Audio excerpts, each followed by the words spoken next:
T-Wolves plant their flag atop the West with a huge statement win versus the LA Clippers tonight. We got the expert, Jack Borman. He's going to help us break it all down. It's all coming up next on the Locked On Wolves POSTCAST.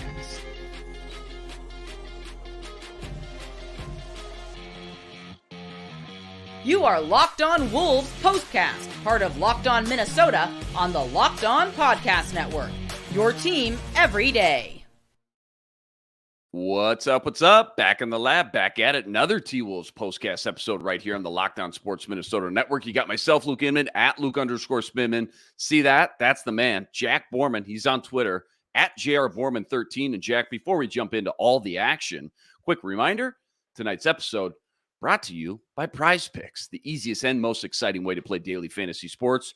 Go to prizepicks.com/LockedOnNBA and use code, all lowercase, LockedOnNBA for a first deposit match up to $100. All right, man, monster game heading in for both these teams. Not only were both battling for the top seed in the West, right? Wolves go in half game up on the Clippers, but for the Wolves, you're in la-la land here. First game of 3 on this long West Coast road trip. You're being broadcasted in front of a national audience on NBA TV. The stakes were high. The hype was real. This was one we've all had kind of circled now for a while. And if you're a Wolves fan, bro, this was about as fun as it gets, wasn't it? I mean, down 1 going into halftime, and like we've seen all year, they just flip a switch, go into beast mode in that second half, 40-19 advantage in the third quarter. They never look back. They hand the Clippers just their 7th loss since the 1st of December, 121-100. That's your final. Wolves now have 23 wins versus teams above 500. That's most in the NBA. Best record in the league at 23-11. Kick us off, Jack. What's tomorrow's headline read? And what were 2 or 3 of your biggest observations from this one? Yeah, I think it's just that, the Timberwolves have to be taken seriously in any conversation that you want to have about the Western Conference, right? They've pretty much dominated the Clippers for the majority. I would say for probably 6 of the 8 quarters that they've played, or 6.5 of the 8 quarters that they've played now. The Wolves have really imposed their size. They've made the Clippers look small, and they've done it on both ends of the floor, which is impressive, not just on the defensive end of the floor. But we'll start there on the defensive end. Before garbage time, the Timberwolves had a defensive rating of 104.5. That's elite, right? They have the best defensive rating in the league right now of like 108. So even better than their season-long numbers. And then they held the 4 Hall of Famers, right? Kawhi Leonard, Paul George, James Harden, Russell Westbrook. 64 points on 57 shots. They were 21 of 57, 37% from the floor.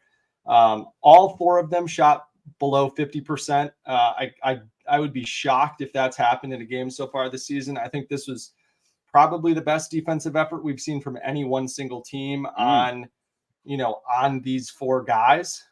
So you have to give a huge shout out to what Jaden McDaniels did on Kawhi Leonard, Ant on Paul George, and Nik Alexander Walker on Paul George. James Harden was kind of the only guy that really got it going a little bit. But even then, they forced him into taking some tough shots. And that was really important to kind of get him off of his game, to prevent him from kind of avalanching it. And then Russell Westbrook, right, missed that dunk on Rudy Gobert. 11 continues to just run his mouth and have it end up backfiring against the Timberwolves, man. 11 points on 11 shots for Russ. Pretty inefficient night for him. And then switching back over to the offensive end of the floor, this was, I guess, really on both ends of the floor here, but the Timberwolves dominated this game below the arc. And the Clippers, didn't do anything better beyond the arc, right? And Timberwolves 9 of 28 from 3, 32%. Clippers 11 of 34, also 32%. So 2 more made threes from the Clippers. I guess you can give them an advantage there, but inside the arc, the Timberwolves absolutely dominated this game. In the paint specifically, the Timberwolves had 1 less paint attempt than the Clippers did, 46 to 47. Mm-hmm. But the Timberwolves made 11 more shots in the paint, 32 to 21. So it was 64 points in the paint for the Timberwolves to just 42 for LA. The 64 was the second most in a game so far this season for the Timberwolves, which was incredible. And really importantly, on the 46 made shots, the Timberwolves had 33 assists, right? Anything above 30 is an awesome game. But I thought it was the variety in which they got these assists. Normally we see the ball kind of move around, swing around the perimeter for open 3-point shots. But they had a lot of cutters going through the lane. And the Timberwolves in this game did a great job, I thought, of getting to the baseline and then creating and then kind of cutting off guys that were driving the baseline, right? Kind of throwing it back into the middle of the lane, hitting a cutter for easy buckets. Ant had a couple of really nice mid-post, kind of post up and jump out of it, skip passes to create wide open shots.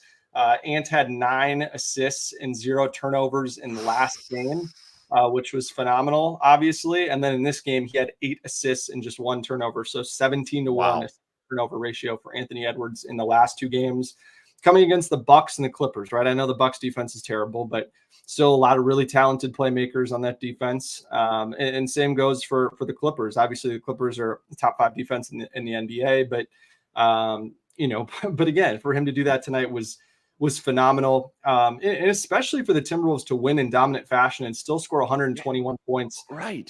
Not being able to buy a bucket from 3, right? Mm-hmm. In the first half, they were 4 of 19. That trio that's been so dependable for them, Mike Conley, Anthony Edwards, Karl Anthony Towns, just 1 of 13 from 3 in the first half among the 3 of them. And then the Timberwolves as a team turned it around. They were 8 of 15 in the second half. With probably 4 or 5 of those coming in garbage time. Ant was 1 of 11 from 3, and they still found a way to win this game and do it convincingly, which I think is something that's really impressive and can't be discounted. So I all the way around, you got to give the Timberwolves their flowers, especially the way that they just completely created an offense that has better spacing than any offense in the NBA, and has obviously the most offensive firepower when you look at who's lining up on that roster to keep them out of the paint, to make their 3-point looks tough, to rebound effectively. All the way around was just a total dominant performance from the Timberwolves. And what I think, not prisoner of the moment, that was the best one of the Timberwolves season. Wow. Right? Yes. Celtics game. Celtics had some guys out. It was at Target Center. Right. Still young. And that feels like a long time ago now, too. As good as that Celtics game sure was. Does. But especially when you can. Sure does. 4 days off or 3 days off for the Timberwolves. You integrate Monte Morris. Mm-hmm. You're playing on the road against the Clippers, fully constituted. The Clippers, they had 0 people on the injury report, not even G League guys, nothing. Everyone was fully healthy. Do it on the road, play the Clippers off their own home floor. When you're number 1, they're number 2, half a game separating you in the West. The Nuggets also lost. They got destroyed by the Bucks this afternoon. So, or earlier tonight. So, easily the best win of the season in my mind. Okay, you said it too. Trying not to be a prisoner of the moment, right? And I said it last game, right? Like what I've learned this year is the highs are high, the lows are low, but it's usually never as good as you think, never as bad as it seems. What kind of statement, though, are the Wolves making now after dominating the Bucks in the fashion they did? And I know everyone's going to say, hey, they were shorthanded, which is true, but to beat them the way they did and then go back on the road to LA, beat this Clippers team who's been as hot as anyone in the NBA since they got James Harden really cooking. What's that say about this team, though, how well they're playing right now as they try to, stake their claim and plant their flag atop of this Western Conference? I think it says a lot about the identity of the team, right? Yeah. There isn't a single team in the NBA that is bigger than the Minnesota Timberwolves. And when the Minnesota Timberwolves are able to play big and dominate with their size, like they did against the Bucks, they completely, destroyed Giannis's desire to attack the rim. That's right. To score, which was incredible. And they totally, locked down the paint against the Bucks, and then to do it again tonight, right? We've seen what the Clippers have done to big teams in the playoffs over the last 3 or 4 years, 5 years with this core that they've had. The ethos has been the same no matter who they've had around Kawhi Leonard and Paul George, right? It's been space the floor, switch everything defensively, control the spacing on both ends of the floor, and force the opponent to play how you want them to play. And the Timberwolves completely dictated the terms of both of these games against 2 of the best teams in the league and completely shut down, really 4 superstars, Giannis and then Kawhi, Paul George, and James Harden. in short order in both of these games. So I think the fact that totally reinforces what the Timberwolves are trying to do with playing big, having length all over the floor, making it really tough for opposing offenses that really want to get into the paint and spray it out and kind of play when the defense is in rotation. So,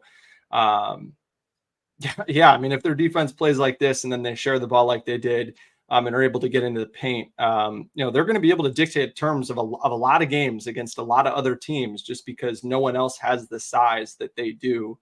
So it'll be really interesting to see, if the Wolves can continue to use their size against other teams rather than other teams kind of, using the Timberwolves size against them and not being able to defend in space and getting beat off the dribble and those sorts of things. Seventh road win of at least 15 points this season. They had 4 all of last season. And again, they came to work in that second half, man. Business-like. I want to touch on that here in a few minutes, but who should get more flowers tonight, the offense or defense? You highlighted a lot of great numbers and nuggets about both already, but if I made you pick one, who really stuck out the most on that end of the court? Because, again, both sides really did their part tonight. But if you had to pick one, offense or defense, and who led the way on that side of the ball, too, that should get the most love? Yeah, it's definitely the defense for me. This Clippers offense is one of the most talented in the history of the NBA. They're essentially tied for first in offensive rating with the Pacers at I think just above 121 offensive rating. They've got 3 guys that can beat you any which way. It's silly. It's a video game. It's silly. They have 3 of the best isolation scorers in the history of basketball on their team, and all 3 are plus 40% shooting, can get to the rim, great finishers at all 3 levels of the floor. And they shut them down completely, and they're all great passers too. The Wolves completely shut them down. They had no interest in driving at Rudy Gobert. Random Planet's got it there. I mean, Rudy's defense completely changed the complexion of this game. We all know the history with Rudy dating back to his Utah days and the Clippers, with the way that the Clippers really clowned Rudy Gobert, for the way that they beat the Jazz. And they, we all saw it in Minneapolis too, where they tried to clown Rudy Gobert for missing offense or missing free throws and all this stuff. And Rudy Gobert completely dominated the Clippers on the defensive end of the floor. The Clippers shot just 50% at the rim. The Wolves almost had as many rim field goals as the Clippers did rim attempts. And if you just want to look at this inside the arc, right, for the Clippers, they shot 25 of 56, 45%. That's abhorrent. That's terrible. Atrocious. And so much of that has to do with Rudy Gobert and his length and activity. At those first 2 levels of the defense at the rim, free throw line in, he was tremendous. He had 4 blocks. I want to say he had, 12 rebounds or 10 rebounds, and deterred a ton more shots and made a bunch more, really difficult. And, and everyone did a great job getting rebounding too. The Clippers had 10 offensive rebounds, but 12 second chance points is a great number. Try not to look at the offensive rebounds. You want to look at the second chance points more than anything. The Timberwolves are 5th in the NBA in allowing a little bit more than 12 points a game off second chances. So 12 is a great number, and a lot of that again has to do with Rudy Gobert and what he was able to do. So big one for Rudy, especially considering how much he absolutely despises this Clippers team. Box score scouting here, which I know doesn't always tell the whole story, but Towns leads the way with 24. Ant with that monster second half. He ends with 23 and 8 assists. Rudy was 17 and 10. Another dub. Jaden, 11 points, 5 of 8. Ultra efficient once again. Bench with 42 points. Na with 15. He leads the way off the bench. Nas with his standard, consistent 11 points right there. You can take this any direction you want, but which other guys do you think should maybe get a little love and spotlight before we move on? Yeah, man, I thought Karl-Anthony Towns, his efficiency, especially in that first half, was off the charts. Yeah. I love the way that he got it going early. He had Zubac on him. Zubac is a great rim protector, but asking him to defend in space is a really tough ask if you're the Clippers. And Karl beat him right away off the dribble on that first possession. Then got to a really nice over his right or left shoulder, a little right hook in the middle of the lane after getting a post up at the nail, and then had that slot cut in the middle of the lane and had that really nice floater. So for him to see his first 3 shots or 3 of his first 4 shots go down, and then just played really composed and really within himself, right? We've talked a little bit this season about Carl struggling against teams that put smaller fours on him. And so they had Terrence Mann guarding Carl for a decent chunk of this game. The Clippers had a 1-box-1 on Carl early in this game as well. So that's one player follows Carl as if they're playing man defense, and then the other 4 players on the team play a box. So what is it? 2 guys up here and 2 guys down here in a zone style defense. They put a 3-2 zone, and whatever they did, I mean, Carl found a way to get to his spots, find the soft spot in the zone, the open spot on the floor, and create, right? And then, again, he took really good 3-point shots. He only took 5 of them tonight, but again, I thought all of them were good. Did a great job driving, staying composed, under control, didn't turn the ball over, only had 1 turnover tonight. So, and got to the line 8 times. That's a great number for Carl. Made 7 of his 8 shots at the line. So really loved the way that he played, especially, beneath the arc and how under control he was. And again, had 3 nice assists as well. So great night for Carl. Really set the tone offensively with, being a beneficiary of how well the ball moved. Yeah, well said. All right, plenty more deep dive, including Monte Morris's first game action. That's all coming up right after this. Quick reminder, tonight's postcast brought to us by our friends over at Prize Picks. Guys, Prize Picks, it's without a doubt the most fun I've had playing daily fantasy because you can win up to 100 times your money this basketball season. That means with as little as 4 correct picks, you can turn your $10 into 1,000.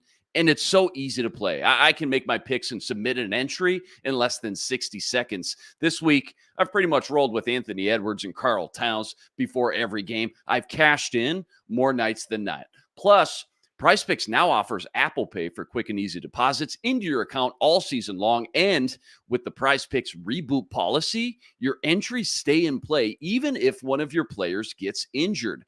That makes PrizePicks the only daily fantasy platform around that offers you extra injury insurance to give you that extra peace of mind. Right now, go to prizepicks.com/LockedOnNBA and use code LockedOnNBA for a first deposit match up to $100. That's promo code LockedOnNBA at prizepicks.com/LockedOnNBA for 100% bonus match up to $100. All right, first game for Monte Morris in a Wolves uniform. Just super curious your evaluation of, small sample we got tonight and what you think he's going to add over the course of the second half of the season. Yeah, absolutely. This was a big one for Monte, right? I think that a lot of people, myself included, have kind of wondered, was a movement shooter the better play than another lead ball handler, just because you didn't really know how the rotation was going to shake out, right? But the great thing about Monte Morris compared to a DeLon Wright, as another guy who is rumored out there, or a Bones Highland, is that Monte Morris is a better 3-point shooter. And Monte Morris, shoots it 39% for his career. And so it was really, nice to be able to add someone like Monte that can get as another guy, super high assist to turnover ratio, is always right up there for league leaders the last few years, along with Mike Conley. And so now the appeal, right, is that you have 2 point guards who are elite at taking care of the ball, kind of getting guys organized. They do a great job playing off the ball as well, which is really important. We saw those 2 guys share the floor tonight. And they can both spot up and knock down threes, which is great. Right. And, and what I really liked about Monte Morris is that he didn't force a thing. He looked really comfortable, playing in this offense, played off the ball for the majority of it, pretty much, played almost all of his minutes, at shooting guard. Even when in that first lineup, he was in there with Nik Alexander Walker, Kyle Anderson, Naz Reid, Karl-Anthony Towns, but both Kyle and Nikhil were initiating all the offense. And the only time he was really the true point guard was, that first lineup he was in there with Anthony Edwards, Jaden McDaniels, Naz Reid, and Rudy Gobert at the start of the third quarter. I was only kind of really the only time he was truly playing point guard. But, what I really liked about his debut was the way that Chris Finch structured his minutes. So in the first half, Yeah. he started the second quarter. And the reason he did that was because he wanted to get him early in the game minutes with both Karl-Anthony Towns at the 5, and Rudy Gobert at the 5, which was really important, which I really liked. And so the first half lineups, he was a -2 in the first half, but again, looked really comfortable, had a nice 3 stepping in behind a Rudy Gobert screen, which was the only points that he scored up until garbage time. But again, moved the ball well, spaced the floor effectively, did a great job kind of flowing into open space when he didn't have the ball. And then in the second half, he played in the middle of the third quarter and closed the third quarter as the Timberwolves blew this whole thing open, right? And so in that third quarter, when Monte Morris is on the floor, the Timberwolves were a +13, which was really important. I loved the way that, the way that Chris Finch structured that. Monte was able to play with everybody that played in this game tonight in the main rotation of 9 guys. Monte played with all of them, which I thought was really important. That was the whole point why Monte started the second quarter and then ended the third quarter, is because Finch will leave one of the 2, centers out there at this kind of end of the first quarter, start of the second quarter, and then in the same thing, end of the third quarter, start of the fourth quarter. So that just made sure that he was going to be able to get kind of split his time 50-50 with both of the bigs, which was really important. And generally speaking, now that the Wolves have Monte Morris, what I really appreciate is that there's so much less of a playmaking burden on Nik Alexander Walker, right? Yes. And this Such is a great point I was point. going to make too in this comment here, is that in most of the minutes, Monte Morris played out there with Kyle Anderson. And I really like that because, Kyle Anderson has really kind of settled in when he's able to be a secondary playmaker. Mm-hmm. And right now, Anderson's kind of been more of an initiator just because I think Monte has to get his feet wet. But the way that Monte gets off the ball early in the shot clock allows Kyle Anderson to kind of play on the second side, kind of pump and go and attack and get the ball on the drive. And then that's when he's able to spray the ball out and be most effective as a playmaker. And so to be able to have him on the floor and Nik Alexander Walker on the floor at the same time just gives the Wolves so many willing playmakers, but also enough floor spacing, right, that you can play those guys with a Rudy Gobert, because instead of having, Jordan McLaughlin out there, who's a shooter that defenses don't really respect, even though, to J-Mac's credit, he shot the ball from 3 extremely well this year. It just forces the defense to play in a little bit of a different way, right? And so, it frees up Nik Alexander Walker also to be able to have minutes like he did at the end of the second quarter. I don't really know if people notice this, but Mike Conley got played off the floor because he couldn't do anything with James Harden. Because James Harden has 4 inches and probably 50 pounds on Mike Conley. And so when James Harden is putting his body into Mike Conley in the middle of the floor and getting into these little floaters that he's just draining all day long, like Chris Finch had to take him out of the game and get Nik Alexander Walker in there. And the great part about that is that then Nik Alexander Walker isn't gassed from playing all those minutes at the start of the second quarter, right? Because Nik Alexander Walker was able to play more off the ball. He didn't have to do all the playmaking duties in the start of that second quarter. And so to be able to just kind of take the playmaking burden a little bit more off of Kyle Anderson, off of Nik Alexander Walker, allow those 2 guys to be more of their natural role, which is off-ball secondary playmakers on the backside of the defense, I think is going to be really important. We didn't see that quite as much tonight, but it would not surprise me whatsoever if we saw more confident play offensively from Alexander Walker and Kyle Anderson moving forward, just because those guys are getting more back into their natural positions rather than having to play so much point guard. And Nik Alexander Walker was tremendous off the ball tonight as well. 15 points, 5 assists. Kyle Anderson had 5 points and 6 assists. So for those 2 guys to have 20 points and 11 assists combined on 8 of 15 shooting is pretty darn good, right? And Monte Morris, you look at his stats, 5 points on 5 shots, 2 rebounds, 2 assists. Had a crazy block, by the way. I don't know if people realize that because Rudy got a block right after that, but that block was insane. And then also added a steal in there. Those numbers don't jump off the page, right? But it's just the way that he made things easier for everyone else and just kind of gave everybody a renewed sense of confidence of like, hey, I kind of like this role that I'm playing a little bit better than having to play so much point guard, right? So I think that's going to be really important for the Timberwolves moving forward. And it was nice to see the Timberwolves end up coming out ahead in Monte Morris's minutes, which was obviously great. He was a +10 tonight in 18 minutes of play.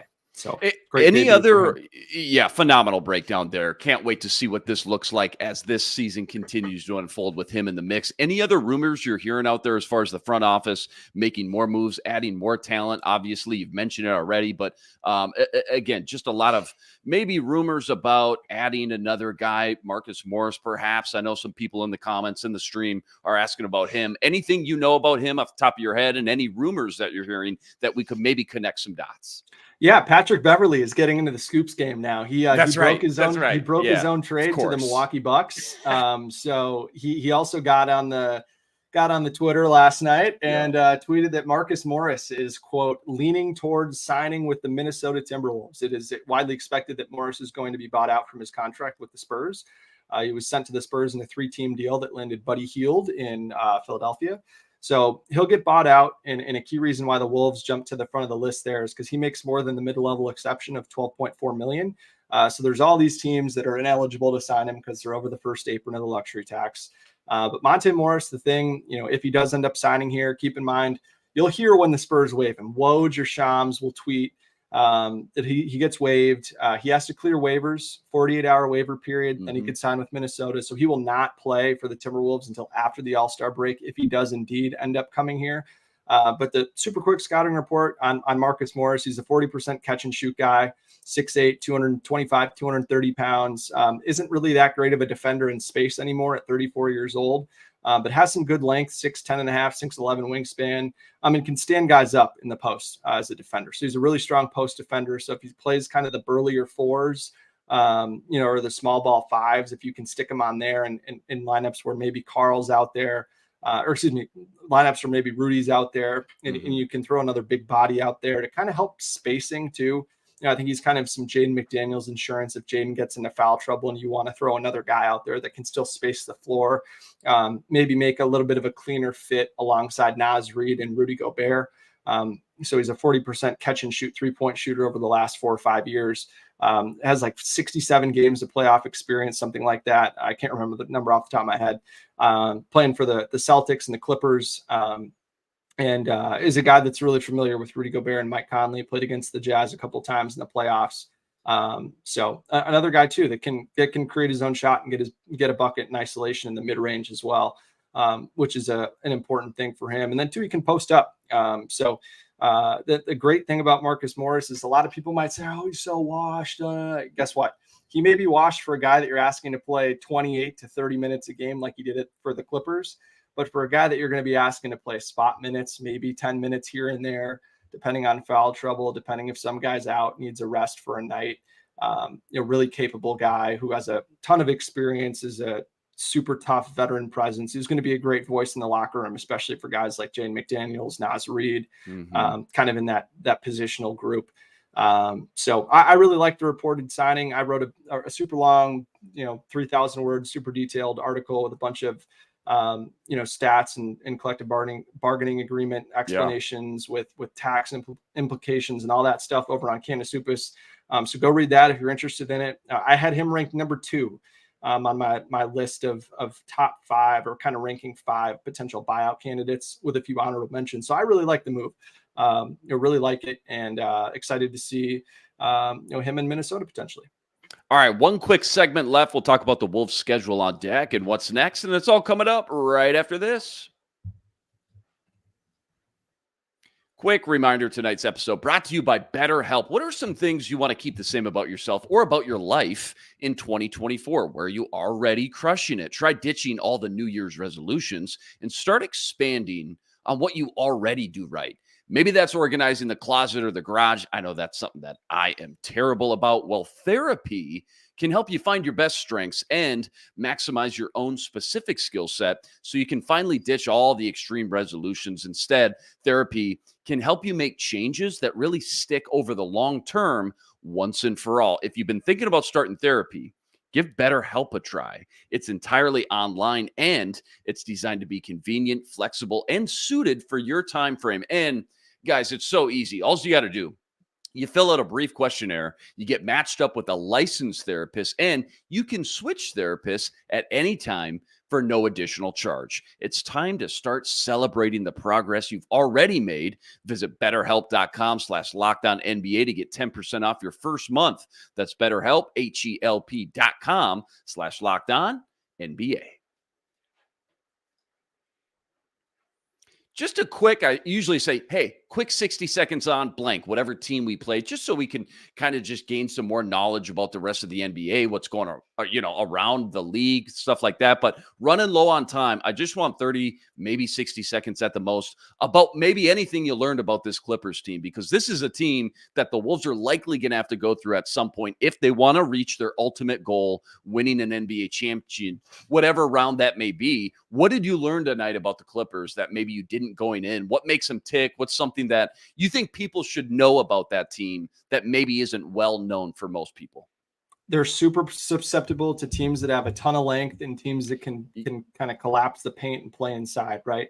The Wolves have really struggled this season defending against perimeter players that are really quick off the dribble. And while Kawhi, PG, Harden, all incredible players off the dribble, incredible perimeter scoring threats, none of them are really going to blow by guys on the perimeter. And that really helps guys like Jaden McDaniels, Kyle Anderson, Nik Alexander Walker, Anthony Edwards, Karl Anthony Towns, even stay in front of all these guys. And so when they can keep guys in front, use their length to bother them, I think the Wolves are really going to be able to impose their size. The biggest thing for the Clippers is just there's going to be a night where they make 23 of their 45 threes and they just kill you from deep. Yeah.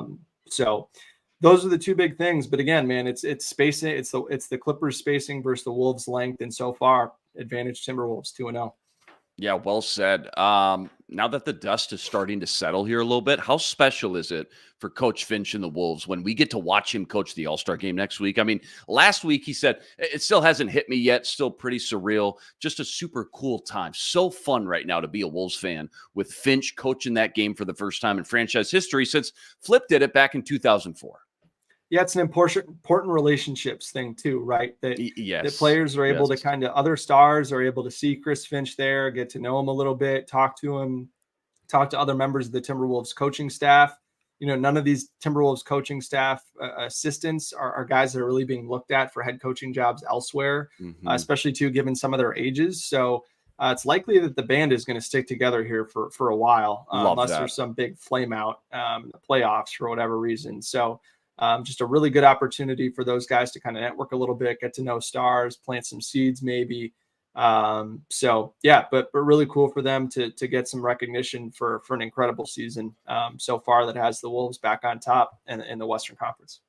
Portland on deck for 2 in a row now. I know they're not the Clippers, but because we're going to get them for 8 straight quarters, give us a quick little tease as far as what to expect out of that matchup, where the Wolves kind of need to win the most and attack just to give themselves the best chance, obviously, these next 2 games. What do you want to see here? Yeah, I think the biggest thing for me is that, the Clippers have been playing a lot better, right? So when you just look at their last few games here, obviously they've lost 4 in a row, but they won 2 games in a row against Philadelphia and Milwaukee, both at home last week, which was important. And the nice thing for them in those 2 wins was that they got some really good play from Scoot Henderson, who's the number 2 pick in the draft this past year, who's had a tough rookie season.